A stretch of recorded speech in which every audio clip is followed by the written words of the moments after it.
Well, at the very least, part 3 was better than part 2. It actually had some creepy moments here and there. There wasn't a lot of downtime, the effects were actually better than they were in part 1, and Emery finally learned to close his goddamn mouth. Unfortunately, it still has a lot of other problems that plague part 2 as well as a few new ones. The acting continued to regress, with Steve taking the worst hit. I don't know if Matt Kessler stopped caring, started to get bad direction, or if the material of this part wasn't really in his range, but man does his performance become barren in this part. All emotion has really been sucked out of him and replaced with a rather dull and monotone robot. He comes back for a few occasions, but for the most part, he gives a rather lifeless performance. Sisters actress Melania Levsky is just odd as much as she was before, and her character is just as useless, often leaving her sister with complete strangers so that she can do something. Yeah, my complaints for her still stand. Joyce Riordan is reduced to the antagonist of the last bit, and her manipulation of Annie makes sense for her character, but also leaves me wishing they had built up to it with a lot more interaction between the two. Still, the performance is fine. I guess she kinda gets her comeuppance. The rest of the casts are at the same standard they were before, with the exception of Judith Ivory, who provides some of the best scenes in part 3, as well as some of its worst.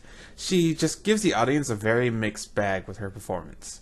Other than that, Emery is as annoying as ever, but gets some last minute character development that I guess kind of makes up for the fact that he was going to skewer a teenage girl. Overall, actors aren't as good as they were in the first part, however. As for new problems, the plot started to take a hit in this part, with the confusing twist that Ellen Rimbauer is still alive, kinda, and so is everyone else, kinda, and it doesn't really make sense. And also, are we supposed to be surprised she killed her husband? Because if so, I am rather disappointed. Oh yeah, Steve was apparently a psychic. Thanks for ever letting everyone know about that, Steve. Almost everyone becomes rather unlikable in this part, with the exception of Nick and Kathy, who also apparently had some weird romance thing going on, which was odd. And like most things in Rose Red, it was underdeveloped and didn't really add anything or go anywhere. Nick is axed off and is only really seen as an apparition one more time, and Kathy isn't even in that scene.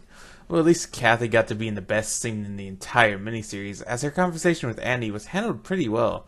And hey, the boulders from the opening actually came to play, even if it still doesn't stop the house from being haunted. The demolition crew will have to take care of that, apparently. And then we jump 6 months later, and I guess all is right in the world. Bleh. You know, after rewatching Rose Red for this 3-part review, I have to wonder just how uninitiated I was to find parts of it scary, or even good. Not to say it's all bad, as part 1 is actually more solid than I was thinking it was going to be, and part 3 does have its moments, but man, I am really disappointed it didn't live up to the memory I had of it. Not that I was expecting it to, but I still had some hope. It's one of Stephen King's weaker adaptations, definitely not the worst, but one of them.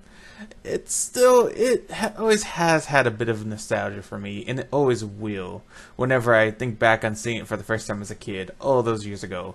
And with that, I have nothing else to say, but thanks for watching this video, and I'll see you later.